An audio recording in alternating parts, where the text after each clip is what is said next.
It is now 2025, and I hope this is the first video you are watching this fresh year. First things first, I want to wish you guys the best for the new year. All your resolutions, all your plans and your goals and your dreams, I hope you can achieve them. Never settle for anything less, and always strive to hit those. I asked you guys on Instagram to send me a couple Q&A questions. We're going to be answering those today in today's video. But first things first, I want to thank you guys for a few milestones that we hit on the channel. The channel hit 30,000 subscribers this year, which is a huge, big number, especially, for us. We're making content around very old economy Mazda 3 cars. That's just a crazy number. I want to thank each and every one of you that have come and also gone for watching content on the channel and supporting the channel as well. We also hit a big number of 15,000 followers on Instagram, which if you guys know how Instagram is, you can get stuck in a rut and never get out of it. I'm so thankful for that number. But what I want to thank you guys the most for is all your support with the launch of Scaled Supply this year. It has been a long time coming for me wanting to drop a merchandise brand for the channel, and I was able to finally do that back earlier in the first quarter of this year. We did our first launch with the MazdaSpeed release launch, which is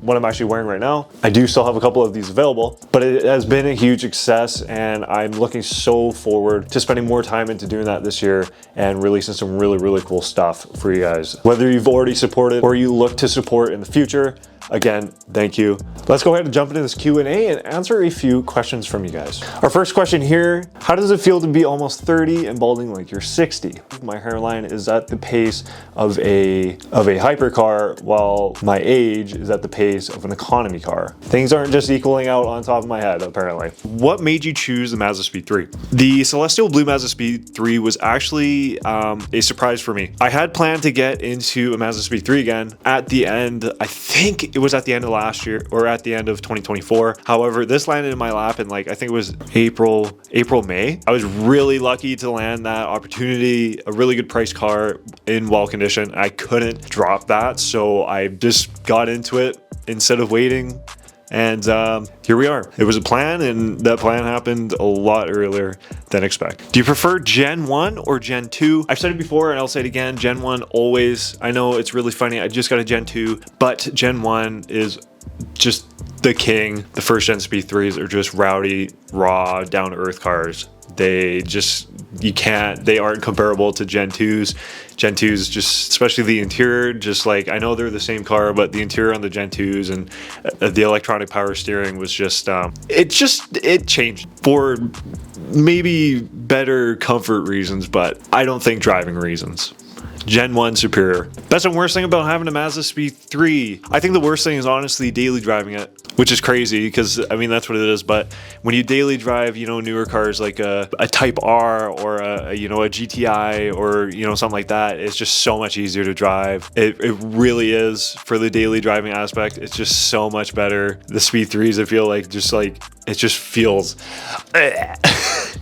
The best part about it though is that they do get fun, and I think they are one of the most fun hot hatches in that aspect. And they're rare. They're a lot more rare than the other ones. You don't see them as often as a GTI, for example. Next question is new Mazda build, RX-8 or Turbo Protege? Guys, I've been hyper fixating on RX-8s and RX-7s for almost 2 years now. I want an FC so bad. I don't know if or when it would happen. FC RX-7 or a track build RX-8. And the last question is, what is my New Year's resolution? Well, and that's a good question. That has to do with my YouTube channel. Guys, for the last 8 years, my content's been based around tutorials and doing, cool things to your Mazda 3s and Mazda Speeds and whatnot. And I think I'm at that point in my life, where I've been so scared to move on to new things, people don't get interested in it or just find an audience for it. And honestly, I think it's deterred my, what I want to do, right? If there's been one big thing that I've really wanted to do is hit track.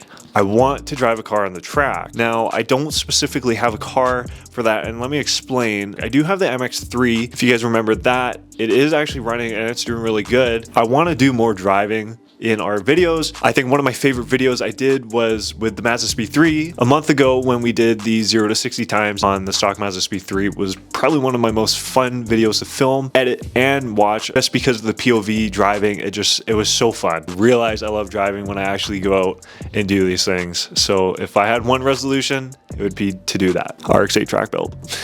Now, with that being said, the MazdaSpeed 3 won't be built into a track car, but as you guys know, I love going to car shows, and we will be continuing doing that with the MazdaSpeed 3. I'm saying it now, and I'll say it again this year. I am not going in 2025 without an award. The MazdaSpeed 3 will win a car show award this year. Even if it's a volunteer award, it'll win something. Guys, we got until March to get that thing set up. The next 3 months. It's gonna be insane with the MazdaSpeed 3. The big prize part is sitting right in front of me on the floor. The MazdaSpeed 3 will be the greatest build on my YouTube channel. 2025 is gonna be a banging year.